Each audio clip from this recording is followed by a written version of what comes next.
And now, from approximately coast to coast, it's the Bob and Ray Radio Show. Okay, Paul, we got a lot of work to do, so let's cut out the music and get to the words here. If you people like things like dining out suggestions or an episode of anxiety, this is the show for you, because we'll be here for the next half hour. And speaking out right now. Yes, we're going to present our public service feature where we urge all of you to phone in with your opinion on some controversial issue of the day. Now, we only ask that you make your comments as thought-provoking as possible. You see, our show is under consideration for one of radio's top humanitarian awards, and we need your help to clinch it. Well, I don't think we're under consideration for any humanitarian. That fellow came by the office last week, was just selling trophies. He said they could be engraved any way we wanted, and it was your idea to make ours a humanitarian award. I know, but I just wouldn't feel right about doing it unless I thought we'd really earned one. Mm-hmm. So once again, I urge you listeners to make us feel proud of ourselves by confining your remarks to thought-provoking issues when you phone in. I know the remarks always provoke a lot of thoughts in my mind when I hear our listeners express them. I see the light is flashing on the first call for today. It's coming in. Hello, would you give us your name, please? Yes, my name is Mr. Thelma Higgidy. Your first name is Thelma, is that right? No, my name is Hubert Wanamaker, but my wife didn't like that. So when we got married, she remained Thelma Higgidy, and she was kind of insistent that I become Mr. Thelma Higgidy. Well, I guess there's nothing really wrong with that. I certainly hope not. I don't want to get into any trouble. I don't think you will. So what's the opinion you'd like to express? Well, it's my opinion that most men are thoughtless clods. They just want their wives to be servant girls who'll clean and cook for them. And also, I can't read Thelma's writing on this next item. Well, sir, is this your own opinion you're giving us, or is somebody else's? Oh, it's mine, yes, sirree. And getting on to the next part, I see now it's just a list of the errands that Thelma wants me to do over the weekend. All right. Well, was there anything else you wanted to say? Just a minute. Thelma, is there anything else I have an opinion about? No, I don't have an opinion about anything else. No, huh? Okay, well, thanks for sharing your views, and please accept our sympathy as we move on to another caller. Let's try this line here. Your name, please? Mrs. Leona Bagwell of Topeka, Kansas. It's my opinion that my neighbors, the Clevenges, shouldn't turn off all their lights and pretend they're not home when they see me coming up the walk to pay a little visit. Well, that's not really an opinion on a controversial public issue, man. Well, it's touched off quite a controversy between myself and the Clevenges. Now, last evening, I just wanted to drop in and show them some snapshots of my married daughter's vacation trip to Mount Rushmore. Mm-hmm. But they told me I'm a boring person, and they decided to turn the lights out and pretend they weren't home. Did they also mention that you come over too often and never know when to leave? Yes, they did. In fact, they went into quite a bit of detail about that. Well, then it sounds as if the subject's been pretty well covered. I think we better move along to a final caller. Hello? Your name, please? I'm Gabby Proxer.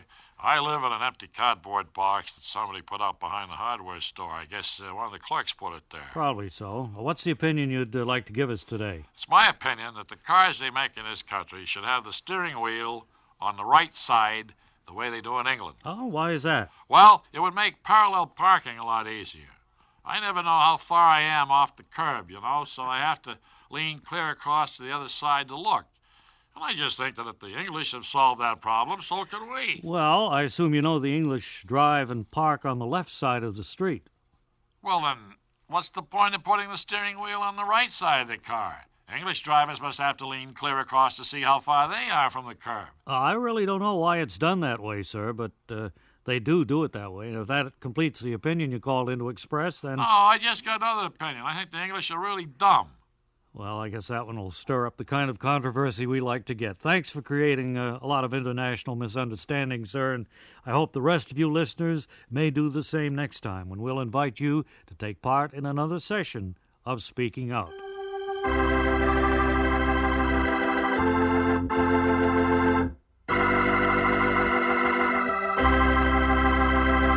If you were around here not too many shows ago, you heard us tell you about losing correspondent Wally Ballou in Teaneck, New Jersey.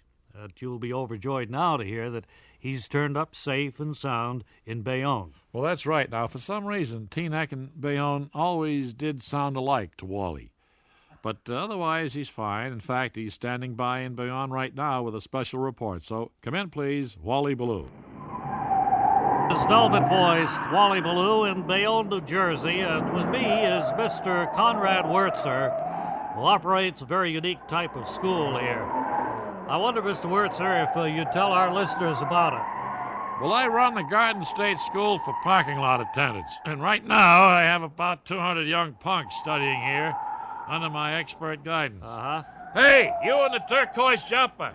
The next time you back that baby in, I want to hear them tires squeal. You know, I never realized that a young squirt with dreams of a career parking cars had to go to school to learn how. Well, the job's a lot more complicated than it used to be. For instance, with automatic transmission and all the imports coming in, a kid has to know how to strip the gears on cars with at least 3 different kinds of shifts now. Hey, Shorty, don't pull out like you was driving to a funeral. Gun the motor, and then slam on the brakes the way I learned you. I noticed that you encourage your students to, let's say, abuse the cars as much as possible. Well, that's right. You see, with parking rates jacked up the way they are, we figured that the car owner's entitled to get a real hair-raising experience for his money. Hey, you in the leotards, don't you realize you just muffed a chance to smash the fenders on both sides there? You, like to see a lot of physical damage done to the cars, too, do you, sir? Well, that's just an advertising gimmick. We feel that if the motorist can take home some little memento, like a dent or a scrape, he'll remember us the next time he's in the neighborhood. Hey, you heard the owner of that one say he'd only be gone 10 minutes? Put it in the back row, behind all the others. Excuse me, Mr. Wurtzer, but if that car is only going to be here 10 minutes, why would you put it in the back row? So we'll have to move every car in the lot to get it out. That bird's going to owe us for at least 2 hours parking before he gets away from here. It's just good business to arrange the cars so you can't get to them, huh? Yeah, there's a lot more to running a good lot than just knowing how to park cars. For one thing, you've got to be able to handle a fast clock. A fast clock? Yeah, that's right. You see, most lots use a time clock to punch the cars in. And if you set the clock to run off an hour in about 45 minutes, you can boost your profits considerably. I can imagine, but don't the car owners complain about that? Sometimes, but what can they do? We got their car, and all they've got is a ticket with the wrong name and address printed in small type at the bottom. They can't even prove that this is where they parked. Okay, Red, let her go!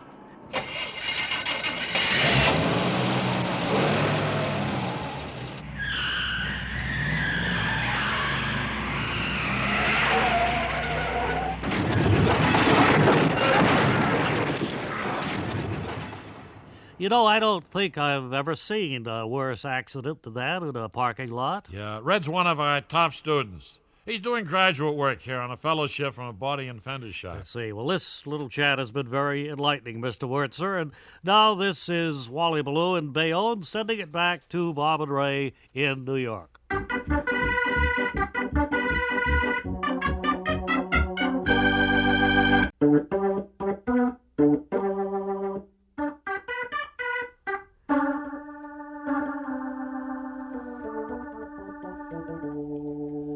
Hi, this is Sergeant Ben Royster again, and this is your Army Amateur Hour, today broadcasting from the spacious parade grounds here at Fort Schilling, home of the famous 12th.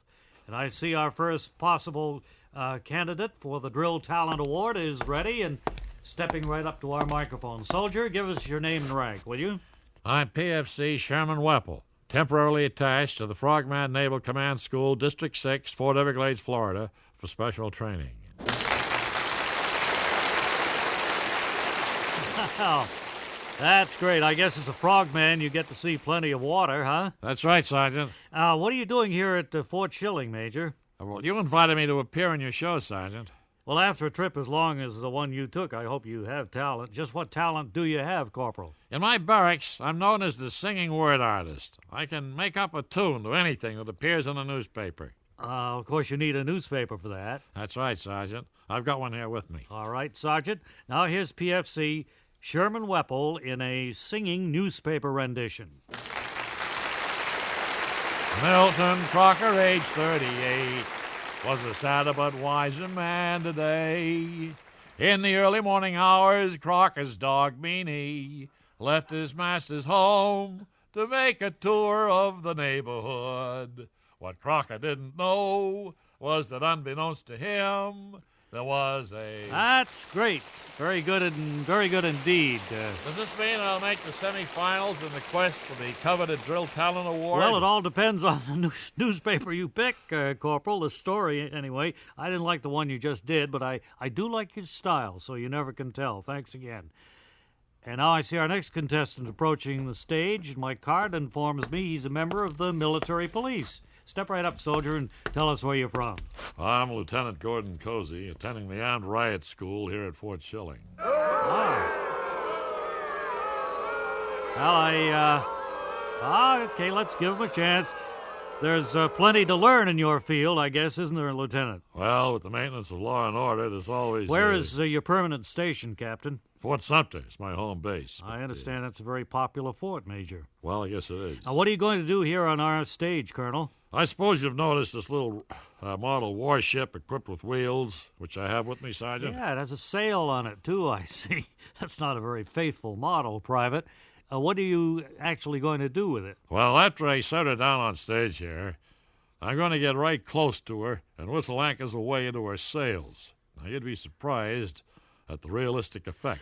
All right, here's Lieutenant Gordon Cozy whistling anchors away from a low position to propel a model warship.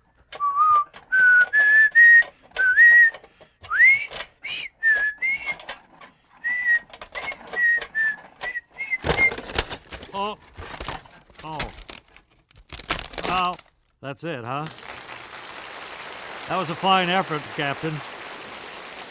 Can you get the model ship repaired in time for our semifinals to be held October 13th at the Wexler Military Academy? I don't see why not, Sergeant. Wonderful. We'll see you there then, and a host of other talented military personnel at that time. Now, this is Sergeant Ben Royster bidding you goodbye from the spacious parade grounds here at Fort Schilling, home of the famous 12th.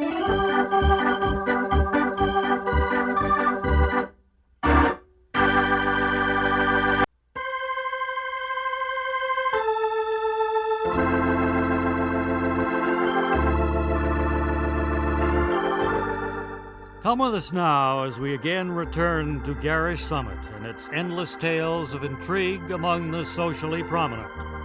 There in stately splendor, far removed from the squalid village below, they fight their petty battles over power and money. As our action resumes, wealthy young Caldwell Murchfield has been released from jail after successfully framing his long-lost uncle for the crime that he himself committed.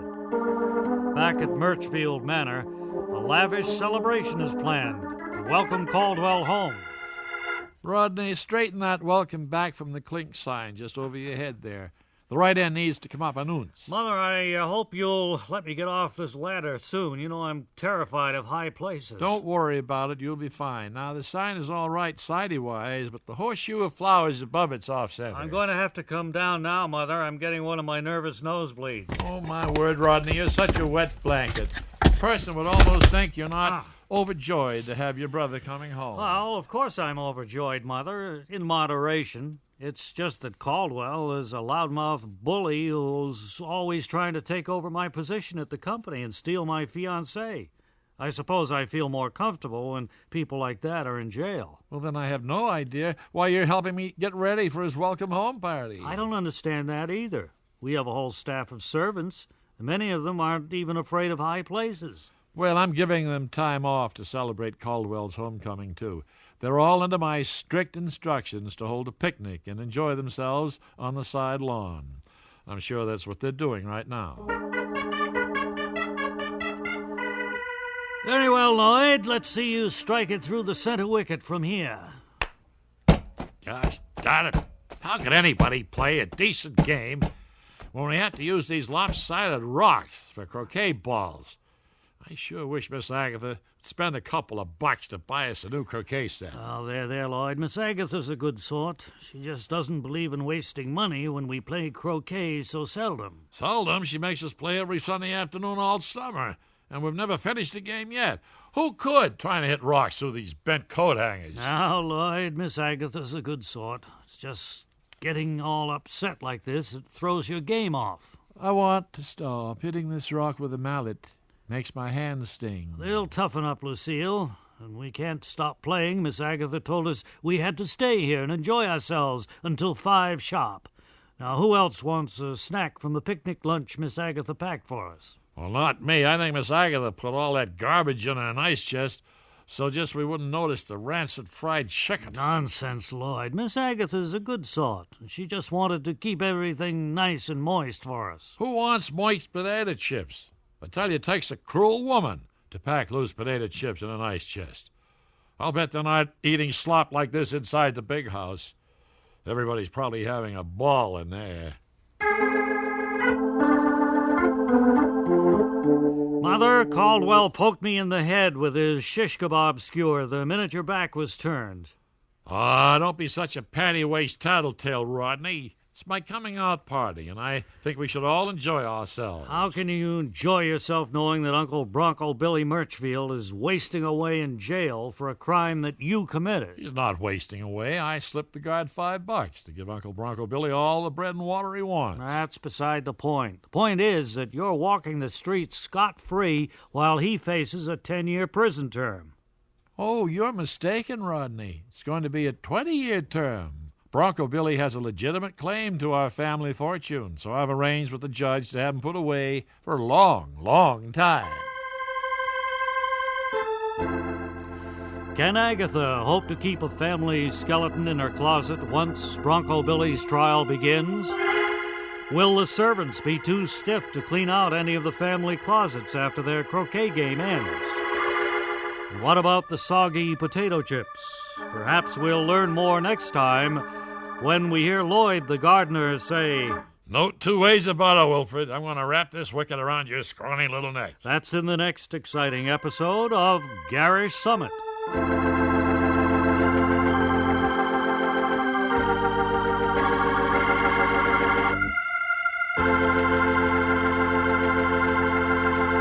And now it's time for another story of drama and tense emotion. A tale well designed to keep you in anxiety.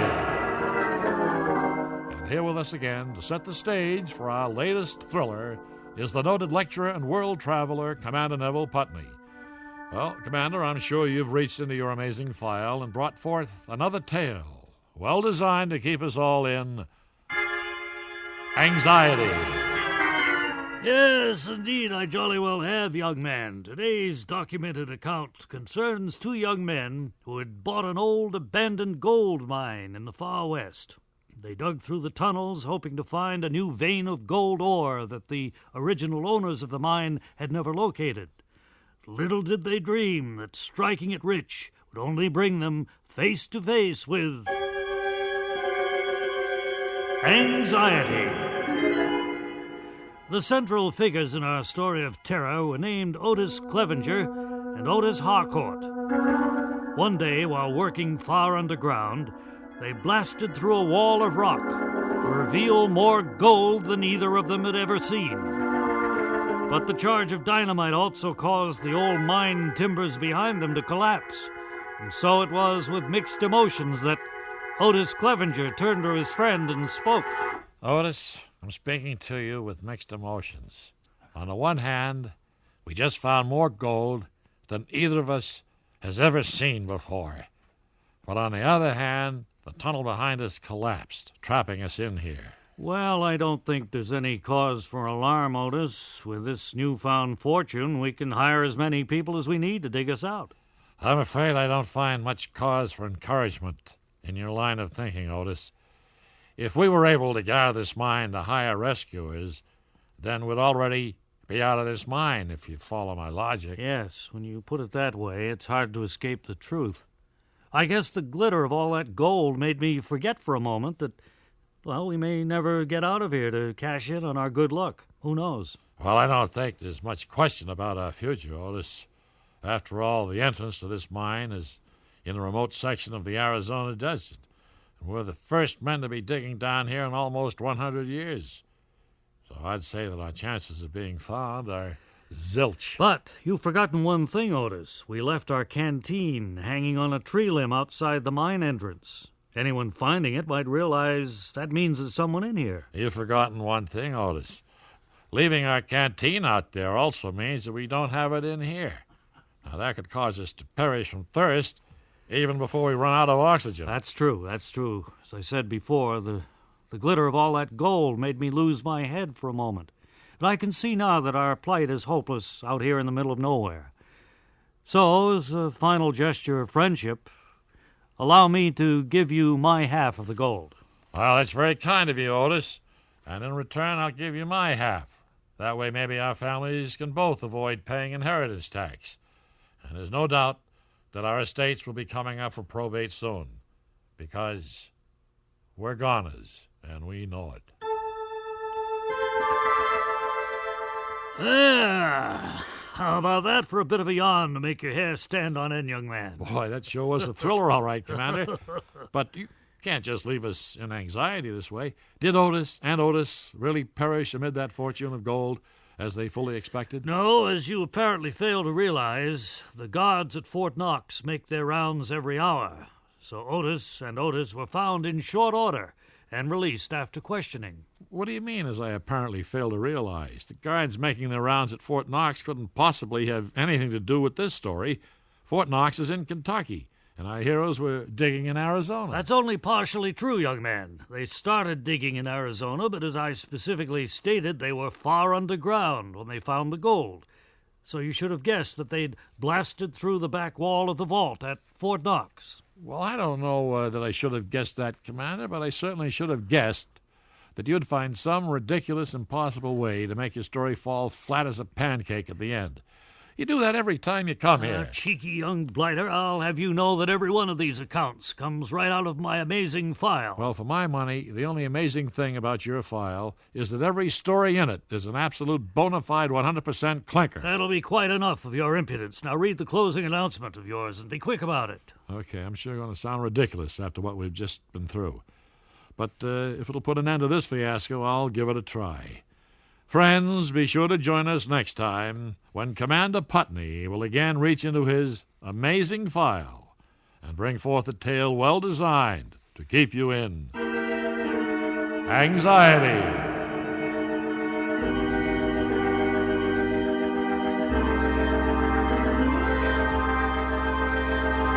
And now it's time for another visit to the Bob and Ray Hobby Hut, brought to you by the Peruvian Lumber Cartel, processors of lightweight balsa wood to make your model planes fly higher and break more easily.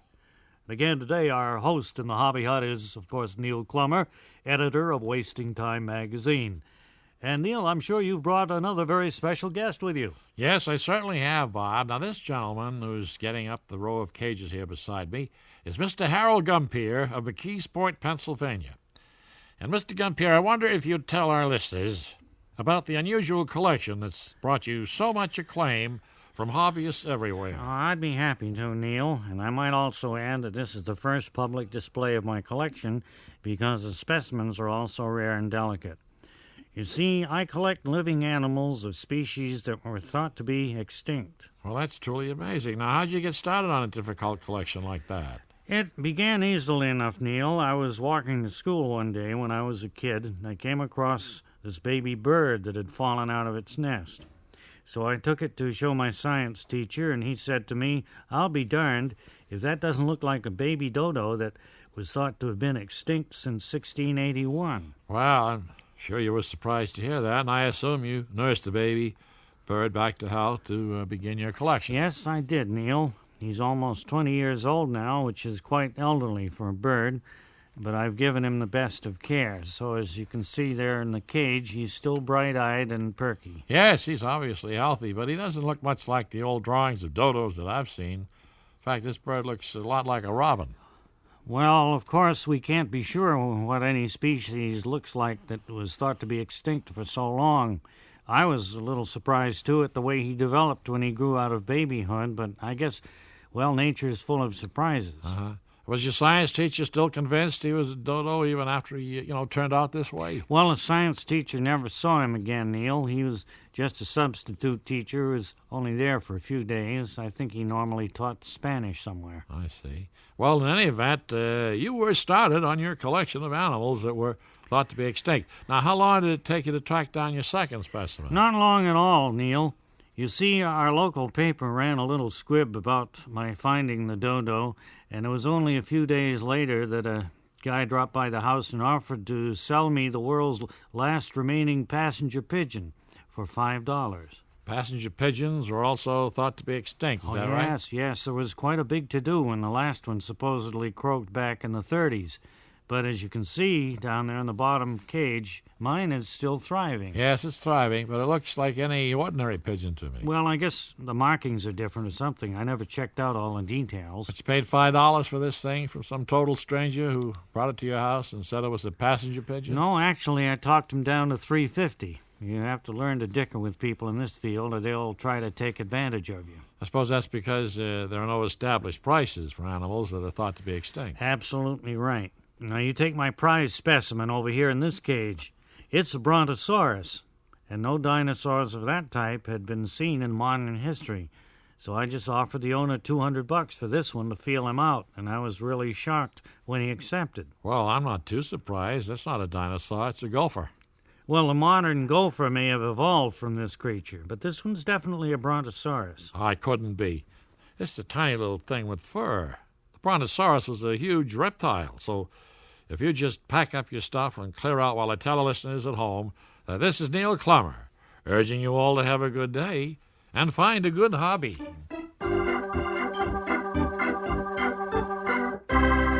This edition of the Hobby Hut has been brought to you by the Peruvian Lumber Cartel, processors of lightweight balsa wood to make your model planes fly higher and break more easily. Friends, if you're an avid model maker whose home is getting overcrowded with models because you don't break many of them, perhaps you're not using enough fragile balsa wood. Many model planes crafted of genuine Peruvian balsa are totally demolished on their first flights. You'll want to throw them away without a moment's hesitation and begin all over again in a clean workshop uncluttered with your old mistakes. But to make sure of turning out consistently fragile work time after time, be sure to ask your dealer for genuine balsa wood produced by the Peruvian Lumber Cartel. And join us again soon for another visit with your host, Neil Clummer, in the Bob and Ray Hobby Hut. And, of course, a welcome to that fine new sponsor, may I add. Well, time's up for this Bob and Ray show, which, as always, was developed and produced by Larry Josephson for the Radio Foundation. Associate producer was Lars Hoel, who frequently takes snapshots with the lens cap on. Paul Taubman was at the organ. And providing sound effects, Al Schaefer. Writing supervision by August T. May, author of many of your favorite children's books. When he dines out, August likes to have his meat and vegetables cut up for him. Technical Director David Glasser, Engineering Assistants Marty Newman, Miles Smith, and Jay Newland. Production Assistants Bill O'Neill and Charles Whitson. The Bob and Ray Show was recorded at Howard Schwartz Studios, the same Howard Schwartz who recently lost a fortune trying to open a chain of shops selling 5-cent ice cream cones. Funding was provided in part by the National Endowment for the Arts and the Corporation for Public Broadcasting through NPR's Satellite Program Development Fund. Now, this is Ray Goulding reminding you to write if you get work. Bob Elliott reminding you to hang by your thumbs.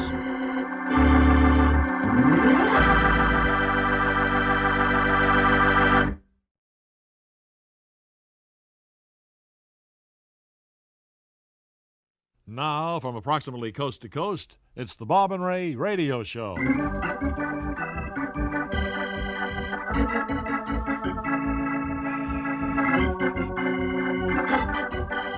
Say, tonight, I was thinking, why don't I use that microphone where you are, and you use this one, okay? All right, you want the one on the left? Yeah. I'll take the one on the right. Okay, just be a second, folks. That means I'll be the announcer for Civil Court, our first feature. Okay, wait till I get set. All right. Ready? You're all ready. Go ahead.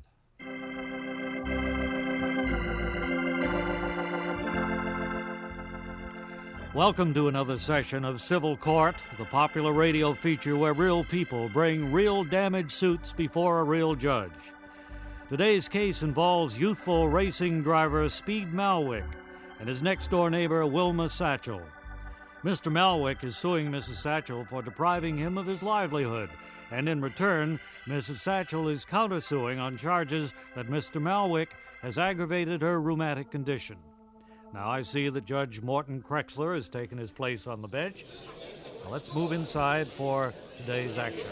You can be seated. I've read your complaint, sir, and I understand that you're accusing your neighbor of taking possession of your custom-built race car and refusing to return it. Is that right? Yes. Now, in compensation, you seek damages of $4 million. Now, how do you estimate that the car is worth that much? Well, the car isn't probably worth quite that much, Your Excellency, but I figure I could have driven it in the Indianapolis 500 if this dame hadn't stolen it. So with the first prize money plus the dough for product endorsements, I lost out on $4 million easy. Well, that's the most ridiculous thing I ever heard, Your Honor. This man's car's an old Studebaker.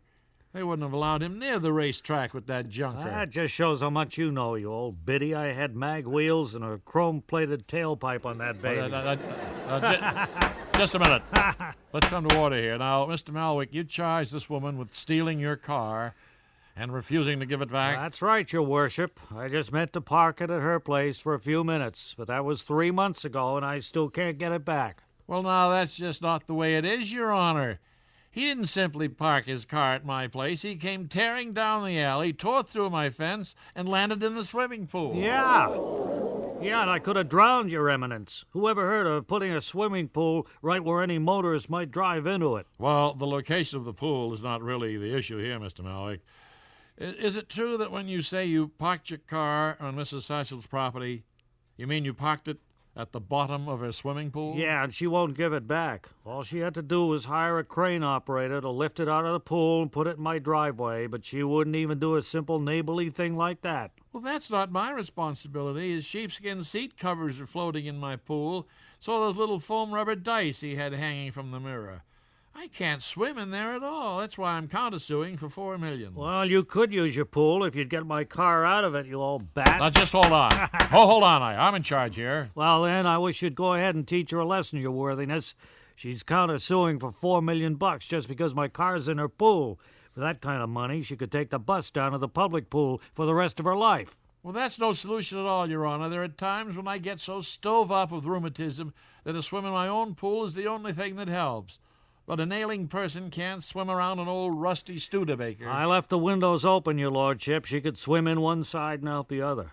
That's not $4 million worth of inconvenience in my book. I'll make the judgment in this case, young man, not you. I'm just trying to help the wheels of justice grind. Our whole American way of life is at stake here. Oh, bourgeois, pain and suffering are high-ticket items, Sonny, and you're going to pay through the nose. Don't threaten me. You could wind up in the trunk of my car if it hasn't rusted out by now. That's enough, both of you. It's my opinion that Mr. Malwick's estimate of his potential racing income is highly inflated. So the most I can award him is $5,000 for the loss of his car. That seems fair. It was mostly junk I just bolted together anyway. On the countersuit, Mrs. Satchel hasn't presented any medical records to prove that her health has been affected. So I'm awarding her $2,000 for the inconvenience of being without the use of her pool. Case closed. I can live with that. I'll just wait until I get her $5,000 to pay $2,000 of it back to her. Well, this is absurd. I'm being penalized $3,000 because this idiot drove his car into my swimming pool. Come back here, Judge. Your Honor. Yoo-hoo! And so, another dispute is wisely resolved by Judge Morton Krexler. Join us soon when the American system of justice will again work its miracles in another case presented in civil court.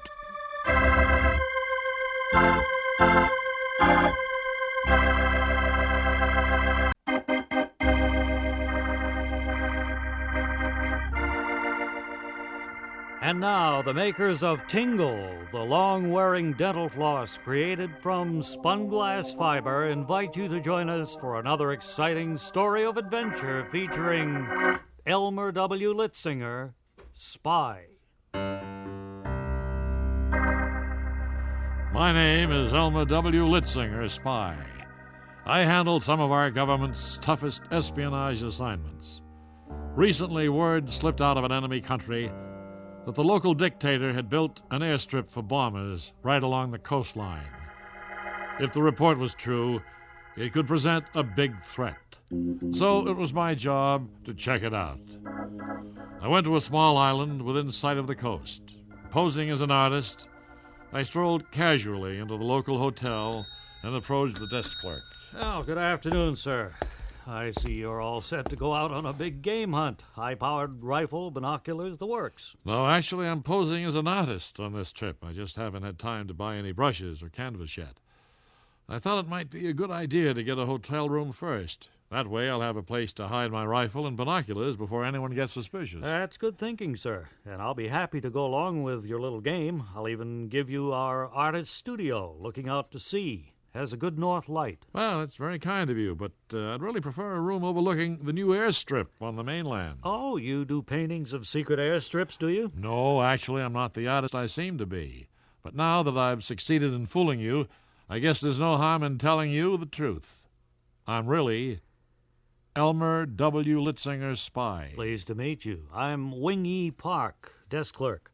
I sort of figured you were in the espionage racket. Not many Americans know about our new secret airstrip on the mainland. Also, not many artists have the secret police follow them in here like you did. Gee, what do you know about that? I sure didn't see any secret police follow me in here. I don't think you were supposed to see them. That's the whole idea. You're probably right. And I must compliment you. Not many hotel clerks in backward countries know as much about espionage as you seem to. Well, that's very flattering coming from a spy of your stature, Mr. Pritchard. My name's not Pritchard. I've already told you. It's Litzinger. They changed the assignments at the last minute. Pritchard was sent somewhere else. Oh, I guess that would explain it then. I knew you said you were Litzinger, but I had it written down on my list to be on the lookout for Pritchard. See? I've even got a picture of Pritchard here that the secret police lieutenant gave me. I guess he didn't have a picture of you. Could I borrow your camera to take one? Certainly. Here. Thanks. Just hold still and say, Young Chow Pan. I suppose young chow pan means cheese? No, actually it means an old man with white hair pushing a lawnmower. I have no idea why we tell people to say that when we take their picture. Anyway, I think I got a pretty good shot of you, and I'll see that you get your camera back in a week or so, as soon as I get the film developed. I'm sorry, but I may not be staying that long. Oh, sure you will. Got a hunch you'll be staying with us for several years, maybe even longer.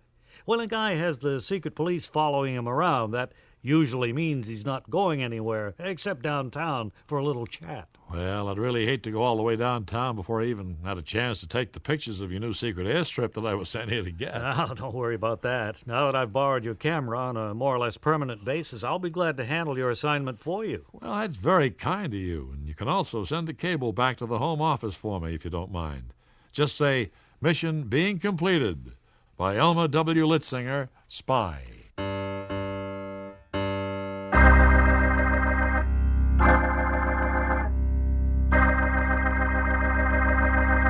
Okay, and now we wish to give up a portion of our valuable airtime for a rebuttal to a recent Bob and Ray editorial. We feel that allowing those who disagree with our views to speak out is the only fair thing to do. And we also feel it's the only safe thing to do unless we want to get in big trouble with the Federal Communications Commission. Well, yes, there is that aspect of the situation, too.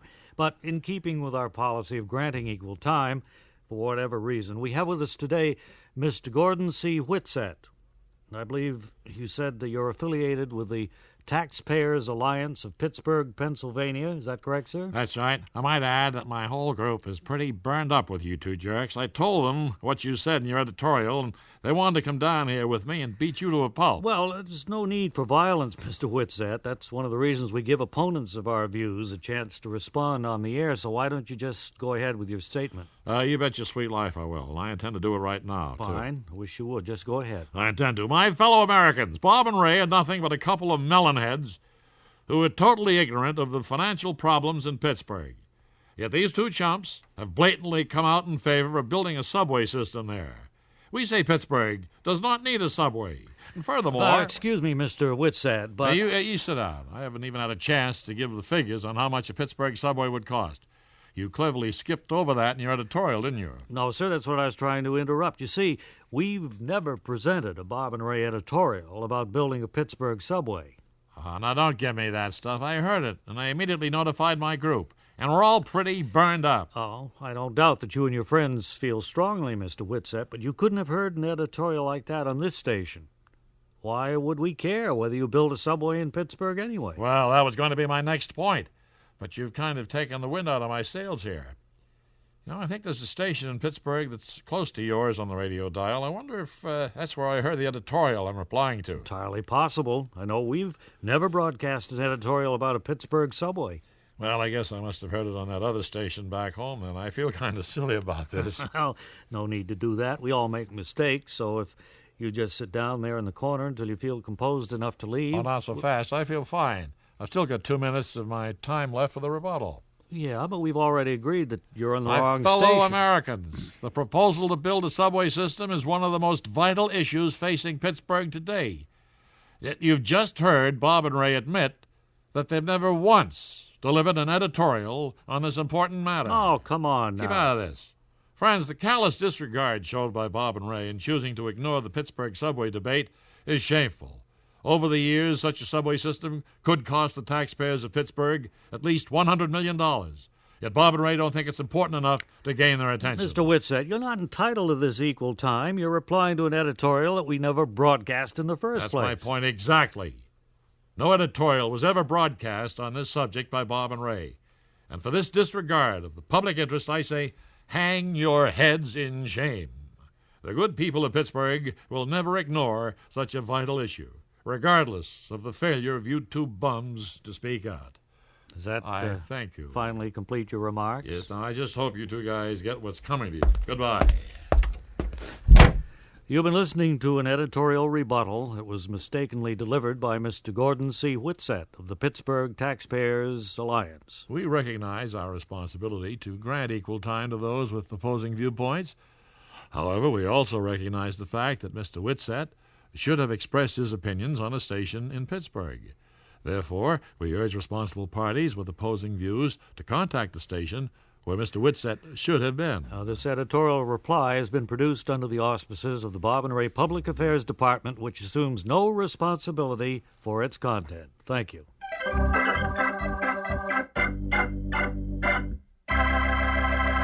And fresh in from the Bob and Ray Green Room for another informative session on words and their derivations and meaning is Dr. Elmer Stapley, the word wizard. And he's here to answer the questions you listeners send in about our language and its correct use. Welcome, Doctor. I guess you might as well plunge right into the mail because I know you must be anxious to get started. Mr. Elliott, your use of the word anxious in that pretext is completely incorrigible. I'd suggest you check the delineation of the word in Lobster's New Conglomerate Dictionary. It states that anxious means being disquieted about possible impending misfortune. And, of course, there's nothing about the questions from your audienceship that could consecrate impending misfortune for me. Is that clear? In a way. Of course, listening to you explain it makes me disquieted about possible impending misfortune. But since it's too late to cancel the feature now, I guess we might as well plunge into the mail. This week's first question to the Word Wizard comes from a lady in Oklahoma who writes, "My little boy keeps saying things like, 'the people was here.' What is the best way to make him understand that it's wrong to use a singular verb with a plural noun?" Well, in the exemplification she gives, there's no indentation of the number of people she's talking about. If there was only one, then the kid's correct in saying the people was here. Well, Doctor, if there was only one, then it would be a person who was there, not people. Well, as I indicated before, I don't know how many people there was there. You mean you don't know how many there were? Well, that's what I just told you. How many times do I have to repetition the thing before I make myself fastidious? As long as you keep wearing that same old suit with the gravy stains, I don't imagine you'll ever be thought of as fastidious. But I guess we might as well skip your personal problems for now. Let's have another question. Here's a letter to the Word Wizard from a man in Ohio.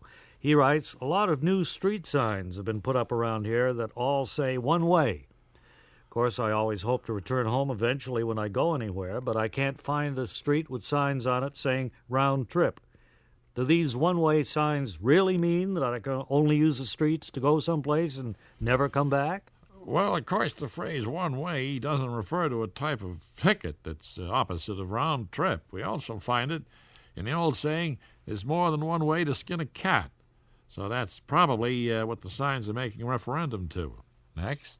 You really want to stick with an answer like that, Doctor? Yes, I'm quite sure of my facts. There are at least 3 or 4 different ways to skin a cat that I could name right offhand. No, I wouldn't want you to name them. Let's move along to another question. In fact, a final letter. This is from a lady in North Dakota.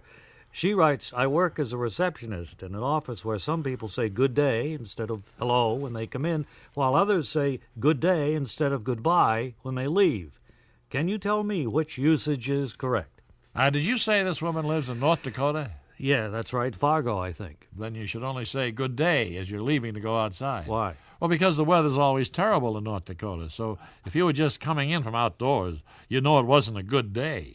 But if you were leaving, you might think it had cleared up a little. Of course, you'd be wrong, but at least you wouldn't be lying to say good day if you didn't know any better. Well, I'm sure this lady wants to be truthful, even if you can't help her become grammatically correct. So I think we can consider her problem solved, and thanks again for stopping by with your words of wisdom for all our listeners. Not at all. I was obliterated to come. And I hope you'll be even more obliterated by the time we invite you to come back. But assuming you're not, I guess we can all look forward to another of these informative sessions soon with Dr. Elmer Stapley, the Word Wizard.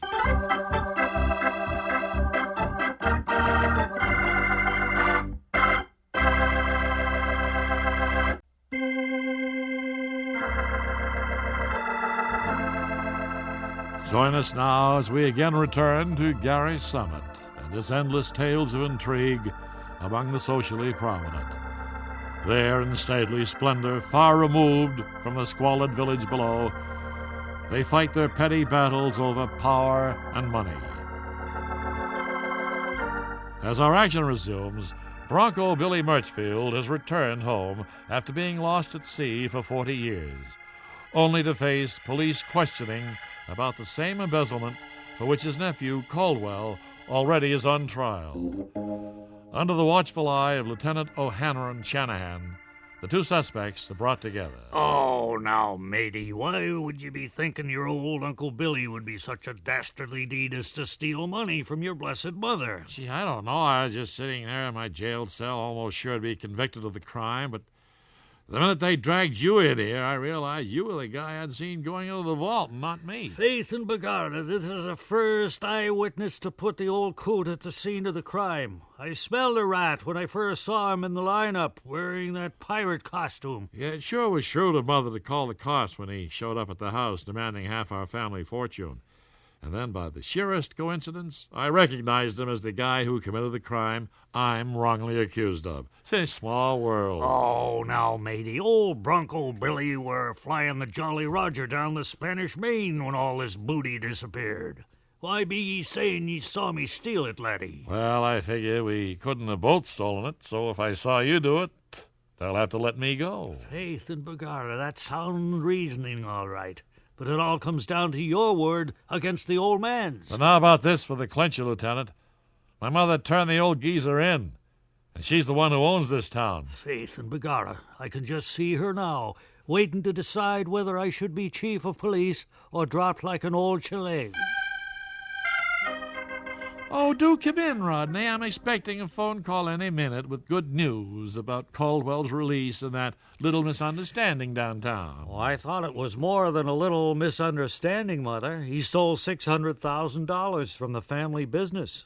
And now I hear you've had some strange old man picked up for the crime. Rodney, that strange old man is my long-lost brother-in-law. I've never told you this before, but it was Bronco Billy, and not your father, who brought in the family's first wildcat lead mine. Fortunately, we cheated him out of his claim and sent him out to sea. Well, I agree that was quite fortunate, Mother, but now I was hoping we could pin just this one crime on Caldwell and see him sent to prison. I really don't like sharing my authority with him at the office. Oh, Rodney, you're such a fool. I agree with you wholeheartedly on that, Mother. However, I'm really quite gung-ho about the prospect of seeing Caldwell rot in stir. He's also after my ravishingly beautiful fiancée, Pamela, you know. Well, Bronco Billy's after a good deal more than that. He wants half of our family's $5 billion fortune. And if we refuse, he says he can get it all with proof that Murchfield Lead is rightfully his. Now that you mention it, Mother, I did see an old man wearing a bandana and an eye patch in our executive vault the day the embezzlement occurred, but I just gave a cracker to the parrot he had on his shoulder and thought no more about it. Now I realize he's guilty as sin. Incidentally, I wonder what proof he could have that our lead deposits really were his discovery. Well, here you go, Sarge. All the stuff we found in the old man's pockets when we picked them up. 1 small flagon of rum, 4 doubloons, piece of 8 in cash, 1 burlap bag of parrot food, and something that looks like an old land grant. Okay, I got the junk listed, officer. Sign here to show we put it in the property room. Funny the old guy's been carrying a land grant in his pocket. Even funnier, he'd be carrying 4 doubloons and a piece of 8. What can you buy for a doubloon in this town? Beats me. Something weird about this paper, though. And the map with it shows the hills and creeks laid out exactly the way they are right around the Murchfield lead mines. I think I'll see what one of those wise teachers at the high school can make of this.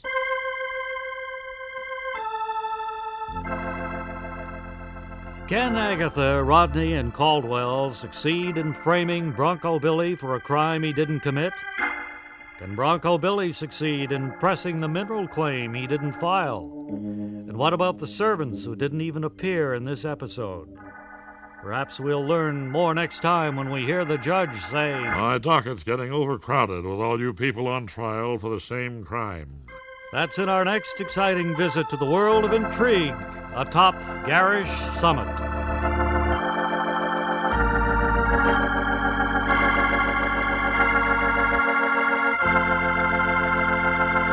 Well, now another public service feature, and a popular one it is too, your Forum for Fitness. During this segment, we chat with experts in various fields of health maintenance, and I think today's guest will be of special interest to parents because he's an authority on physical fitness for children. He's Dr. Wayne Boatwright, and I presume, sir, that you're a pediatrician. No, I'm a Unitarian, but I don't see why a man's religion should cast a shadow on his ability to help children become healthy. Well, I didn't mean to imply that it would, sir. It's just that... Well, now listen, would you ask Jane Fonda what church she goes to before you'd sign up for a workout program? No, of course not. I just thought our listeners would be interested to learn your field of specialization, since I introduced you as Dr. Boatwright. I have a Ph.D. in mechanical drawing. I see. And did your mechanical drawing work somehow lead you to a study of physical conditioning for young people? Well, no, not directly. My son Hildebrand was chiefly responsible for that. I noticed several years ago that Hildebrand was really out of shape for a youngster. I'd send him down at the corner to get me a pack of cigarettes. He'd come back all tired, out of breath and everything. Well, surely your smoking wasn't causing him to get out of breath. First, I didn't rule out any possible causes, but I narrowed it down little by little, and finally I figured that Hildebrand probably tired easily because he was under 5 feet tall, but he weighed 270 pounds. I see. And then, as you wrote in your newly published book, you realized that a lack of physical exercise was causing his weight problem? Yes, partly, but as I also wrote in my book, if you'd read the rest of it, I discovered that he had poor eating habits. Now, he'd come home after school and eat lard straight out of the can. Then he'd just settle down in a soft easy chair and watch television for 7 or 8 hours until bedtime. Well, that certainly doesn't sound very conducive to good health. No, the kid was really puffed out like a balloon, so I figured he'd have to go on a strict diet and exercise program to get back in shape. But there weren't any books available on physical fitness for children. Oh, that's what led you to write yours, huh? Well, not right away. I had to work out a plan for Hildebrand first. You can't write a book telling other people how to do something until you found out how to do it yourself. Well, I guess maybe I'm skipping over the most important part of your story. So tell us how you put your son on a fitness program, will you? Well, I discovered that you have to make a game out of things like that for children. I mean, a 10-year-old kid isn't motivated to lose weight so he'll look good in a bikini next summer. No, especially with a boy, that would be true. Right, so I worked out a little game for Hildebrand called Chain Gang. I fixed up our old coal bin in the basement like a prison cell, and I put Hildebrand down there on a diet of bread and water. And did your son enter into the spirit of the game as you'd hoped? Well, at first he really hated it, but I worked at making the thing realistic so it could capture his imagination. For instance, I put the boy to work all day fixing holes in the driveway and stuff like that. I even got him a little black and white striped uniform to wear so he could make, a kind of a fun thing out of it. Yeah, it certainly sounds like the kind of a game would appeal to a youngster, and I assume it toughened up his little muscles while he was shedding the extra pounds. How much does your son weigh now? I don't really know. He ran away from home before the end of the first week, and I haven't seen him since.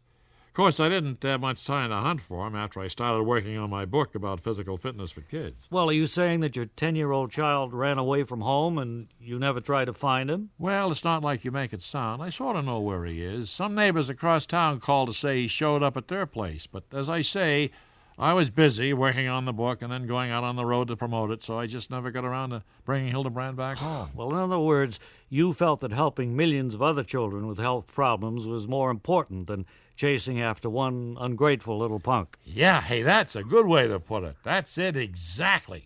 You took the words right out of my mouth. Well, I'm glad I was able to help you live with what you've done, and thanks for sharing with our listeners your own experience in handling childhood health problems on today's edition of Your Forum for Fitness.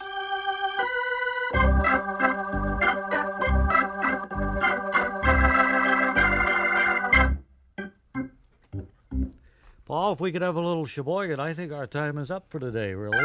You're going to get out of here and silently steal away. That's not a bad idea, Bob. Right after we take care of details, like saying thanks to Larry Josephson for developing and producing our show for the Radio Foundation. And equal thanks to his associate producer, Lars Hoel, who incidentally devotes much of his free time to his favorite charity, the Home for Old Milk Wagon Horses. As usual, Paul Taubman supplied our music while Al Schaefer added the sound effects. Technical director was David Glasser, and the engineering assistants included Marty Newman, Miles Smith, and Jay Newland. Production assistants Bill O'Neill and Charles Whitson. Our program was recorded at Howard Schwartz Studios in New York. Howard, by the way, has had it up to here with talk about compact discs. Funding was provided in part by the National Endowment for the Arts and the Corporation for Public Broadcasting through NPR's Satellite Program Development Fund. And now, this is Ray Goulding reminding you to write if you get work. Bob Elliott reminding you to hang by your thumbs.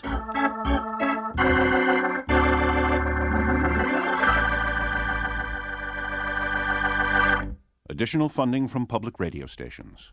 For a free picture of Bob and Ray, send a stamped self-addressed envelope to Bob and Ray Picture, Box 5000 GPO, New York 10116.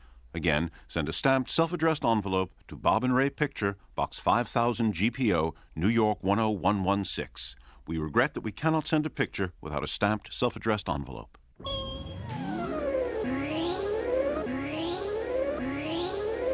This program was independently produced by the Radio Foundation.